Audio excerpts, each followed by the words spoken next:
Good afternoon, everyone. This is Deirdre Connor, and I'm Director of Advocacy and Communications here at the Jacksonville Public Education Fund.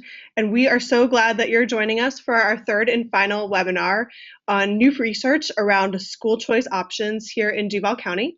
We're just excited that you're joining us. We have a small group today, and we look forward to the conversation. So we're going to be presenting some of the findings of our new research into the landscape of school choice. And before I introduce our speakers, I just want to go over a few housekeeping items. So we'll be taking questions throughout the webinar, and we encourage you to submit them in the chat box, which is to your right. And if you have any trouble hearing what's going on, you might want to consider calling into the phone number that came through your email in case your voice over IP is not working correctly.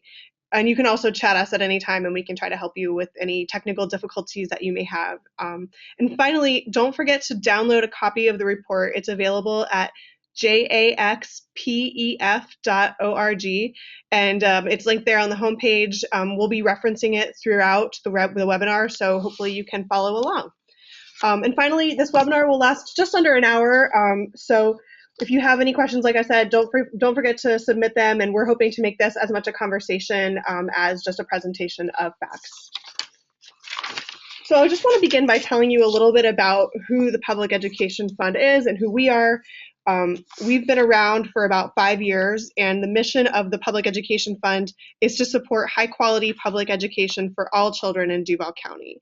We do a lot of different types of work, including research, community engagement, advocacy, and we also help channel private funds into innovative public school programs. Today, we're going to hear primarily from our data and research team.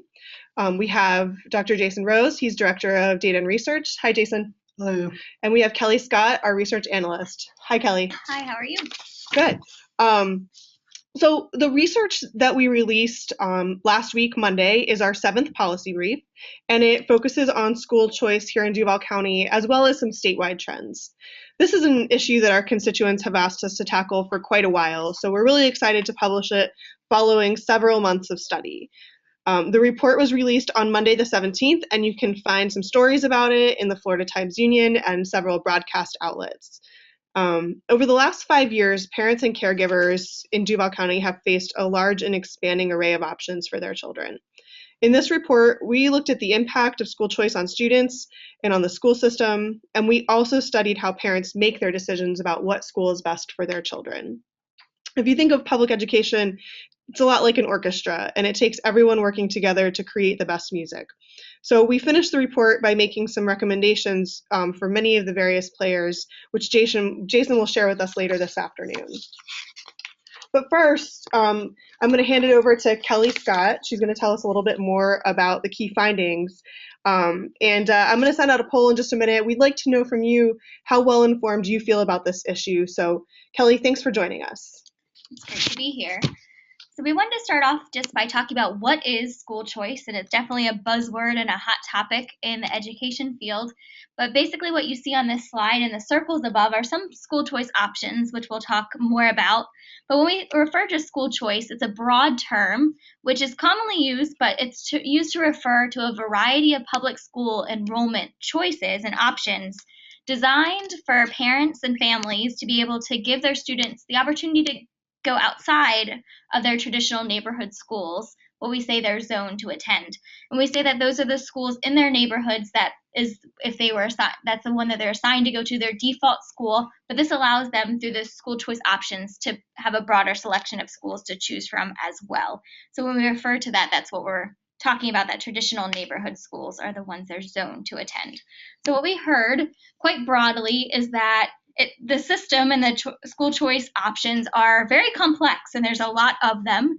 And so we'll talk a little bit more about what we heard and who we heard it from. But what we heard parents saying, and there's some quotes on your screen, and I'll read them so in case you're not looking on the slides as we're talking, but some of the parents said, I found it was very difficult to navigate the choices and find help getting guidance through it. And that was a parent of a magnet school student.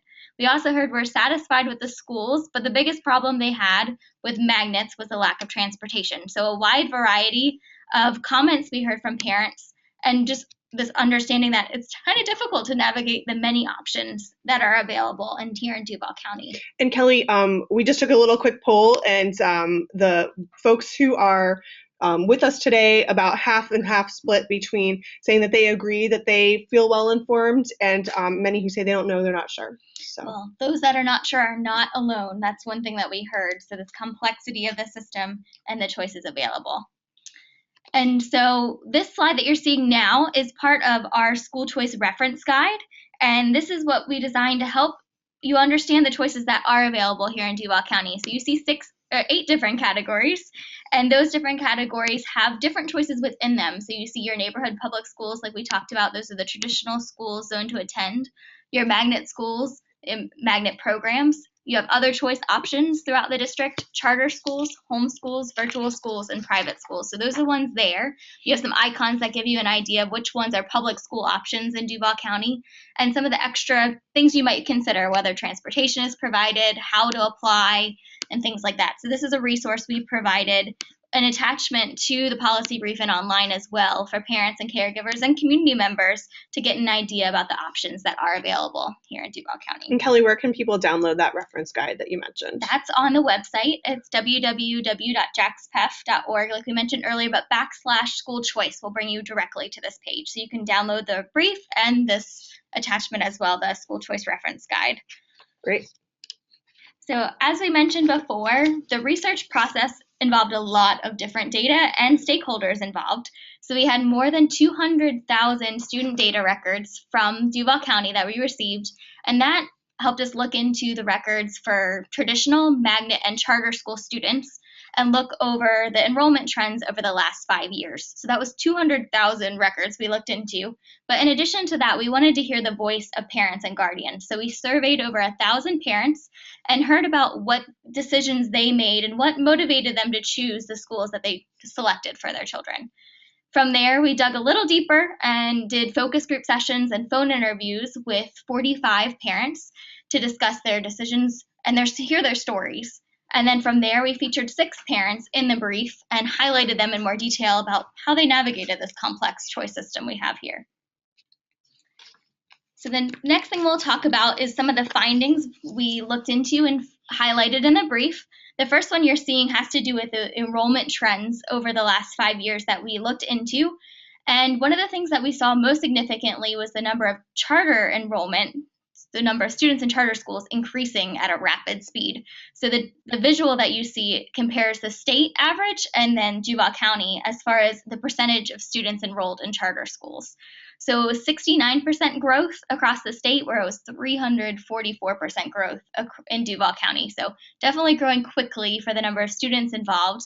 And that, we think, definitely when we're looking at the numbers, has to do with the number of charter schools opening. On average, 4 charter schools are opening here in Duval County each year, so therefore more students can enroll there. And Kelly, is this a trend that you anticipate continuing, or what does the data tell us about the future? It definitely looks like this is going to continue that way. And so what you see is gradually it's growing at the state level, but Duval County is soaring in their numbers. So we expect that the Duval County number will soon surpass the state average. And so this is something that we're growing in particular compared to other school districts as well. And is that because there are just more charter schools, or what's the reasoning? That's what we're seeing. So there's more charter schools opening every year, and so that allows more students to enroll as well. And it's becoming a popular option that parents are learning more about. So great info. So the next finding we looked into was the factors that influence parents. And what you see here on this slide is that teacher quality and safety are the top 2 most important factors that parents said influence their decision of where to enroll their child in school. And this was across all the different school types and the different parents that we surveyed from each of the different categories you saw on the screen earlier.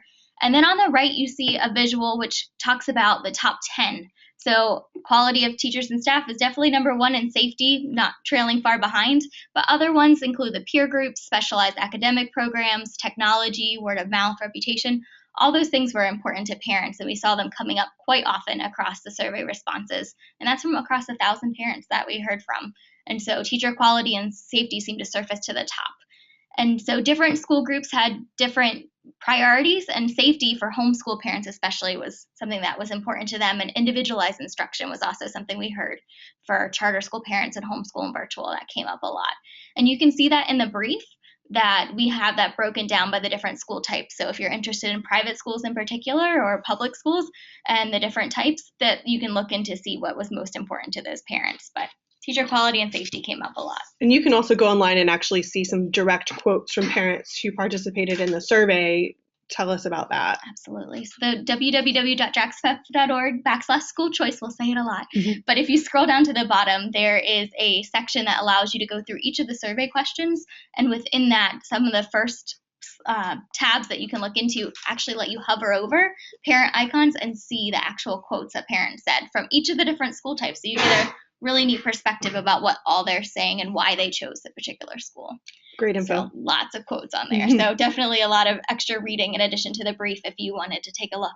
Great. Another thing we saw was the key transition year. So we know that there's a natural transition between 5th and 6th grade as you transition from elementary to middle, and then middle school to high school when you transition to 9th grade. But what we found in the enrollment data especially, and also reflected in the survey results as well, that students are using this time that parents are selecting to leave their neighborhood zone schools in quite significant numbers. So in figure 2, you see the number that are leaving in the red, their neighborhood school at that time at 6th and 9th grade. And then also you see in figure 3 where they're going within the district. So those that are staying within DCPS public schools, where they're going. So the majority are going to magnet schools, but what we found was just as we saw those general enrollment trends, there's definitely an increase in the number of school students that are going to charter schools at that time. So that number is growing over the years. So not yet matching magnets, but because the number of schools and the opportunity is different in the capacity, but definitely an increasing number. And we should mention that in figure 3, that's looking at public school students specifically. Yes, those that are in the Duval County public school option. So that wouldn't include your homeschool or your private school in that diagram, but figure 2 does include all the options available. We just want to remind you, submit your questions, comments. We love to hear from you and hear from some of the things that you're experiencing, maybe from your own personal experience or some of the questions that you have as we go through the brief. So don't be shy. Absolutely. And the middle school, this transition was something we heard loud and clear was a concern for parents. And whether it was moving away from friends and having their students with a new peer group or less structure in middle school, a faster pace, a new tests, a new curriculum, lots of stuff that parents were saying that we heard loud and clear that middle school was a focus area.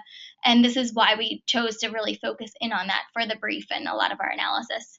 So this was loud and clear the time that parents are looking to move their child or make a decision in regard to school choice. And to reflect that, we wanted to include some of the parent quotes we heard. And so the top one is from a traditional public school parent. And they said, elementary school has set defined objectives. You have to learn all the basics. Whereas in high school, it's more self-driven toward a path at the end. Middle school, I think, can feel muddled. And I think we heard a lot of parents that muddled would explain how they're feeling. And then another quote from a magnet school and traditional school. They had 2 children. But a big reason why traditional schools lose students when kids get to middle school is a lack of communication. Teachers should call parents, introduce themselves, and try to build relationships. And this goes right back to that teacher quality factor that was so important to parents, and they want to make sure that there's that continues to middle school where they get to have that close relationship and communication with parents. And that will tie into something Jason talks about later in the recommendations. Great. And we had one more finding that we highlighted in the brief, and that was talking about student achievement and how that changes between 5th and 6th grade. And so what we found was between 5th and 6th grade, there were no significant differences on average in the learning gains between the different groups that we looked into and where they enroll in school outside of their neighborhood feeder pattern. Basically, that's a long way of saying with between 5th and 6th grade during that transition that students perform generally the same. They all receive a general dip in achievement.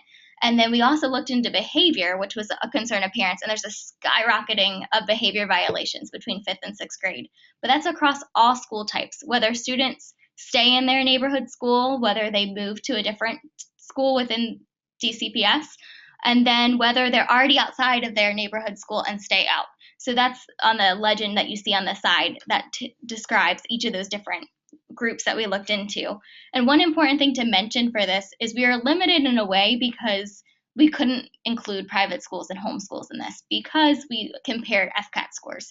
So that's one thing we're advocating for, is a common assessment across all school types, and that made it challenging to be able to compare. But this shows you magnet and charter and traditional school students and how they perform during this transition. So generally, everyone is experiencing that dip. So there's not one school type that's coming out stronger than the others. Absolutely. Great. So we want to just take a pause here and take some of the questions. So I'll cut to the first question, but again, keep submitting them. We have a lot of time to talk to you and find out what your special concerns or information needs are. So I'm just going to start with the first question, which is from Myra, and she says, "What can we do to offer better information for immigrant parents? And did you talk to some of them as part of your survey?" Absolutely. And so one of the neat things we did with this survey was we translated it into Spanish. So one of our staff members here at JPEF helped us with that. And so we were very thankful. And we were able to hear from Hispanic parents in particular, in addition to the general English survey that we sent out. So that was something neat that we were able to offer.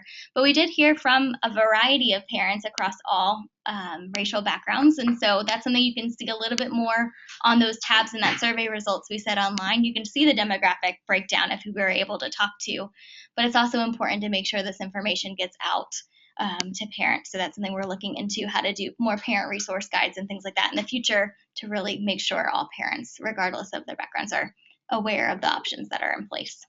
Kelly, one of the things we get is, how parents can find out what different options are available to them. And Jason's going to talk a little bit more about that in the recommendations, but where can parents find some of that information currently, and what is available even for parents who do not speak English, or what does Duval County do? What does the state do?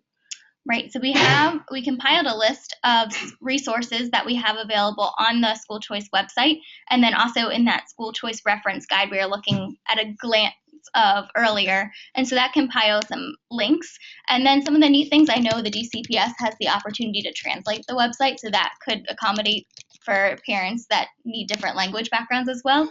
And so that's something that we've tried to focus on. And then in our suggestions and recommendations, that's a part of it as well, to unify the language and make it sure it's accessible to all.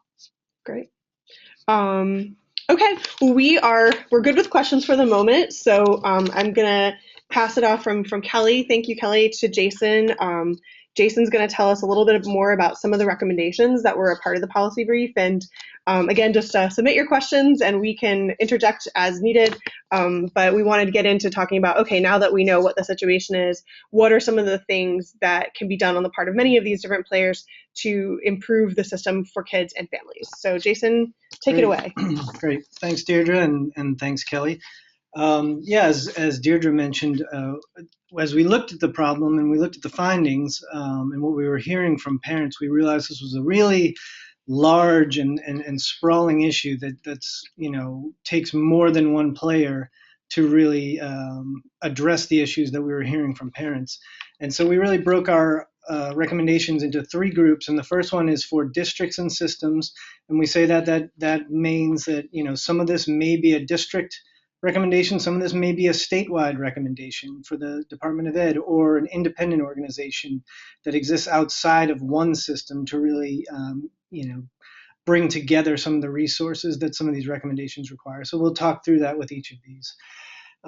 So the first is to really create a unified portal to share information about all choice options for parents. We heard from a lot of parents that it was really difficult to find the information they needed for all of the choice options they had. And we heard from other parents who were just completely unaware of some of the options that they had when they made their decision. And part of that is because if you're a parent and you want to look at your options for private vouchers or for magnet schools or for charters or for, homeschool, you may have to go to 3 or 4 separate websites and look at 3 or 4 separate sets of materials to figure out how you would register for those and bring those together on your own.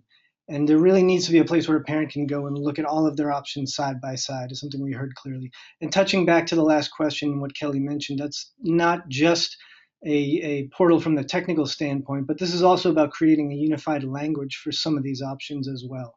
I know the last question was about for people who English language is not their first language, what is available out there. But even for parents who English language is their first language, we found a lot of confusion among parents about what choice options were out there. Most parents we talked to knew about magnet and charter, and beyond that were unaware that there were choice schools and academies and acceleration programs, and there were special subsets beneath that.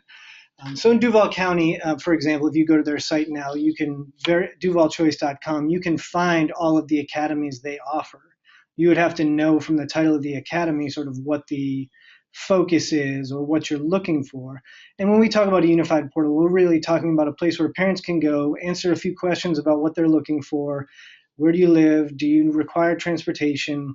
What subject area focus are you interested in? Does your child have any special needs or requirements? And it'll bring back to them a prioritized list of schools across private, charter, public, we say public in magnet. When I say public, I mean traditional magnet schools for them to compare side by side on their merits. So this is something that maybe a statewide system or an independent organization would have to do. And if not, districts internally could start there. I'm going to keep moving through these, but feel free to ask any questions as I get through. Piloting additional choice options to specifically respond to parent feedback. For Duval County, we provided some suggestions that we really heard directly from parents. We heard from a lot of parents who are opting out for charter schools, that they were really interested in the structured parent environment that some of those offered in terms of contracts, uniforms, required volunteer time. And we know that the district is not, at liberty to really do that at scale, but there are some options within the choice catalog that they could implement to say 1 or 2 sites may designate this way. And if parents want to opt into it, here's something where we are providing what parents are looking for and otherwise feeling they need to leave for. And this, we would recommend any, operating group, public or private, to look at some of the results we heard from parents and think about how they could best respond to what we're hearing from parents.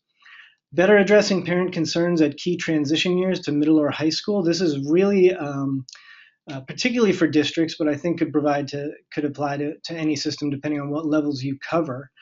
We heard from a lot of parents who are opting out of middle school really out of fear of the unknown or a reputation of their middle school or high school, and especially the issue of losing contact with all of the teachers they knew, all the relationships they had built.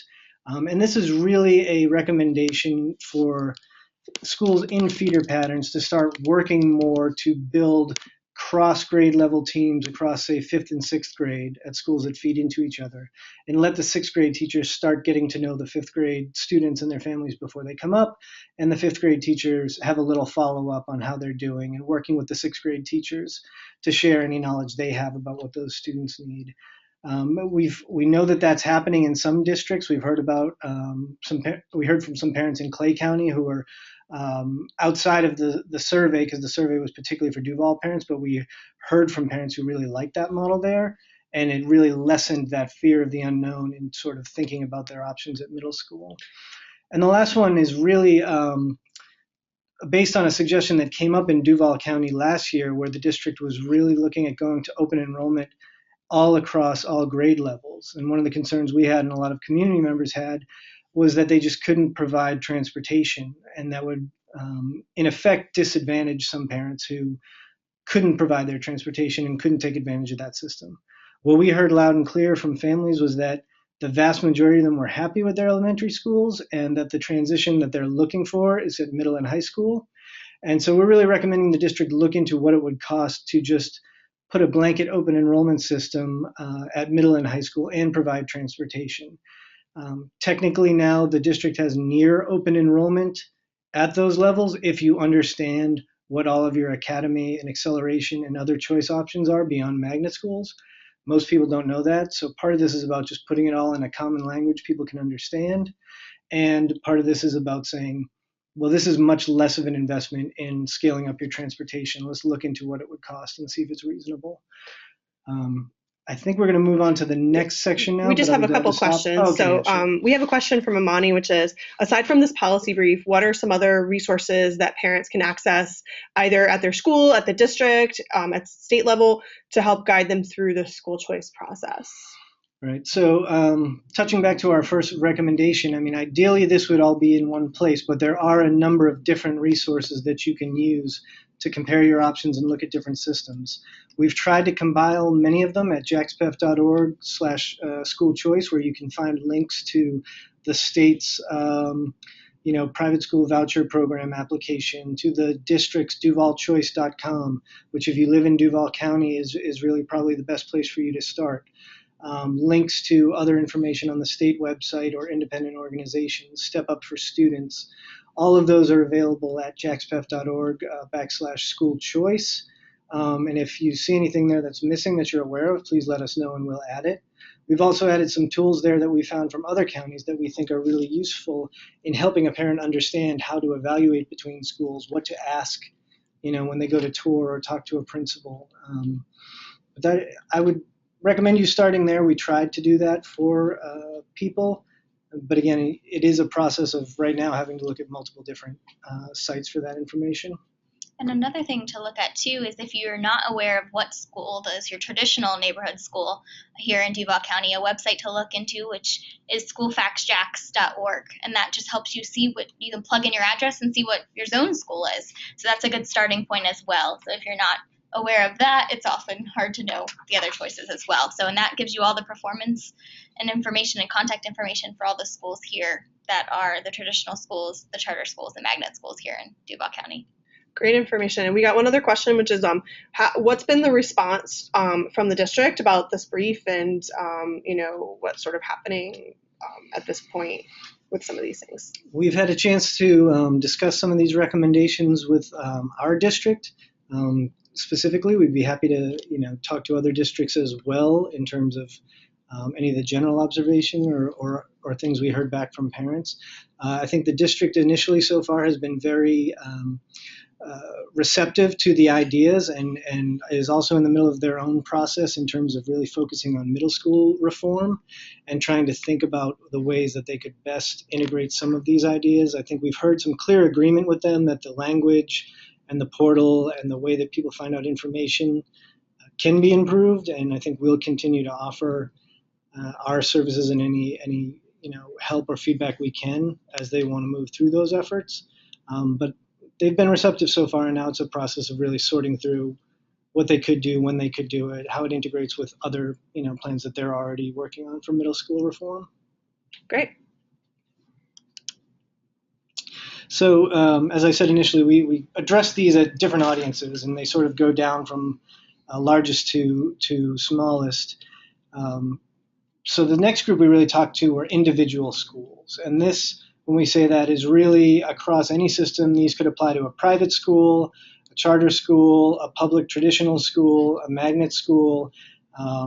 These are things we heard from parents that were influencing their decisions, and that they really wanted to see from these schools that they were touring when they were looking at their options.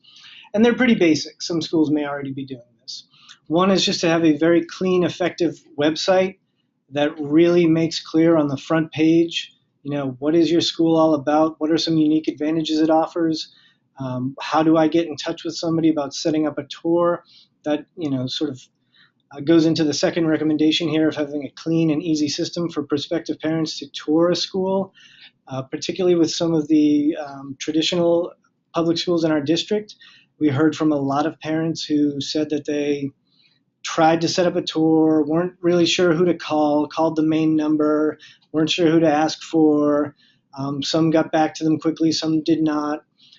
Charter schools particularly, to be honest, tend to do a very good job of focusing on this and making sure that if you go to their website, it's very easy to see where you put your name in. They'll follow up with you to set up a tour. Someone will get in touch with you. And that's something that traditional schools may need to adjust a little bit better to than they've had to think about in the past. But parents, if they're even thinking about a choice and one school is more responsive than another, that is a huge influence to them. Or if they don't know how to sign up for a tour. And making sure that you have some easily understandable application or registration materials and assistance if a parent has to go through a process to register for your school. So if a parent needs to apply for an opportunity scholarship to transfer, or navigate the magnet process to apply for your school, or any of those things. Really making that clear and easy for parents and doing as much on the back end as you can. Again, charter schools, a lot of them do a good job of this, where a parent will put in their information, their child's information, they'll take it from there to do as much on the back end as they need to and make this transfer easy for parents. And it's something all schools could learn from. Active and truly collaborative relationships with parents and the community. This is really targeted at those schools that are losing students because the parents are just afraid of it based on based on reputation or the unknown. They don't have a relationship with the school. They don't know the principal. They don't know the people, and they're just going on, sort of rumor and reputation. Schools, especially in neighborhoods, really need to work to establish relationships with their feeder patterns, make sure that parents are fully aware of what they have to offer. This is not to say that a parent should choose one thing or another, but what they should not do is choose based on fear or fear of the unknown because a local school, didn't make itself accessible enough to local parent groups in their community. And really focusing on more individualized instruction. A lot of schools do this really well. A lot of schools are working on how to integrate it with new tools. Some schools are still getting there, but we heard clearly from parents, particularly ones who are making active choice options, opting for homeschool or charter schools or private schools, that they are really looking for individualized instruction. It ties into this fear of children becoming lost when they go to middle school. And so really making sure that all schools are focusing on being able to offer that individualized tracking and instruction that parents are looking for is a benefit in terms of attracting parents to your school. And Jason, for people who aren't as familiar with what individualized instruction really means, can you or Kelly elaborate more on just what that really looks like, what that means on a classroom basis? Yeah, there's multiple components to it, and I'll start off here. But in some cases, when parents say that, what they mean is just, smaller class sizes where, a teacher may have more time for one-on-one teaching and time to spend with a student. From more of a, scaled out administrative perspective, a lot of that has to do with investments being made in technology. Because naturally, at any transition, at any type of school, as you move up to middle and high school, you're getting into classes with more and more students and more and more teachers who have more and more students because students start to change for classes. And so there are a lot of really great advances in technology that allow teachers to really easily track and manage right down to specific skill levels. What is this student struggling with? What are they doing well with? What are they sort of okay with, and matching instruction with a quick glance at some of these tools to what a student really needs to be working more on, and trying to target that instead of just, as some parents perceive teachers doing, really, kind of broadly teaching to the middle, which is what they're not interested in, particularly ones who are opting out. So it's part of it's individual attention, part of it is just really drilling down into the data to identify what each student needs. And learning to use some of these tools more effectively so that you're really seeing each child in terms of exactly what they need at any given point in the year, and helping them with that. Great information. To add to that quickly, it's really that communication, taking that information and communicating it with the parents as well. So that was for the parents. They're concerned about their child, in the midst of everyone in the class. So they really wanted that information that they know that's happening in the classroom, and then to hear about it at home was something we heard loud and clear. Great information, Kelly. Thank you. So the last set of recommendations that we have here is for parents. Parents themselves have to play a different role in today's education environment than they may have had to, 10, 20 years ago. There are many more choices available. It's not just a matter of moving into the neighborhood that you want to live in, that you've heard good things about the school, and going to the zone schools there. Parents have a lot of options, and the way that things are going now with recent changes in the legislature, it seems clear that at the very least, the amount of options parents have to evaluate between now are not going anywhere. A lot of parents have realized this, and some parents are starting to realize this. But parents may need to spend more time looking at their different options, comparing different schools, and figuring out what's the best option for their child in this system. One of those recommendations we'd like to tell parents is to not begin with any preconceived notions about one type of school being better than any other type of school. We heard from a lot of parents who were really vocal advocates of charters or privates if their children went there, and even those who were not or who were afraid of either option tended to speak in large, broad brushstrokes about those types of schools. So all charters were this, all privates were that. All charters are better than all traditionals. All traditionals are all better than all privates. Whatever it was, without really recognizing the fact that there's so much variation in individual schools within those categories. There are high performing charters and low performing charters. There are good, high performing privates and not so high performing privates. So really going into that process without any preconceived notions about what you're looking for, but looking at each school individually among your options and narrowing it down based on what they have to offer, how you felt about the facilities and the principals and the teachers when you went to tour is one thing we would recommend. And one of the analogies that we drew in the brief was that this, may be the biggest investment you make in your child's future. And so we would really, encourage parents to start thinking about it in terms of the way you would think about an investment the size of a house, which is, really starting the process by researching your options broadly online, narrowing it down to a few options that you're really interested in, setting up tours to go visit them, talking to other people who have been in the school, who work in the school, and identifying a set of key questions that you're going to narrow it down to make your decision based on. And again, we've tried to add some tools on jaxpef.org/school choice.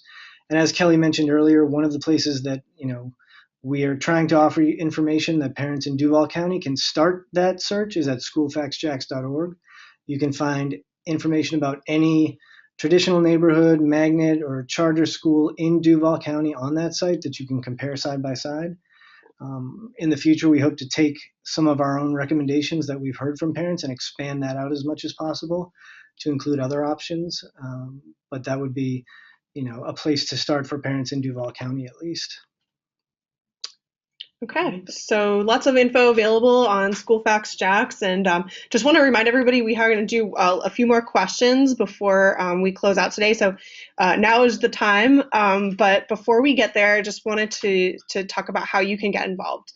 Of course, as we've been saying, go to jaxpef.org/school choice, where you can see not just the brief and download it, but a vast quantity of light reading for your evening reading pleasure on that website, and some really cool interactive graphics that Jason and Kelly have put together, where you can hear directly from some of the parent voices of folks who participated in the survey. You can dig really deep into the data if you want to slice and dice it in many different ways. And we would also ask that if you have downloaded the report, if you could share it with at least one person that maybe several, especially anybody who might be trying to figure out where to send their child to school. This is information, that could be very helpful to them. So we're hoping to disperse it across a wide variety of folks. And finally, just want to encourage you that if you do want to learn more about the schools in your community, one of the best ways to do that, whether you're looking at it from a citizen's perspective or a parent's perspective, is just to visit or volunteer.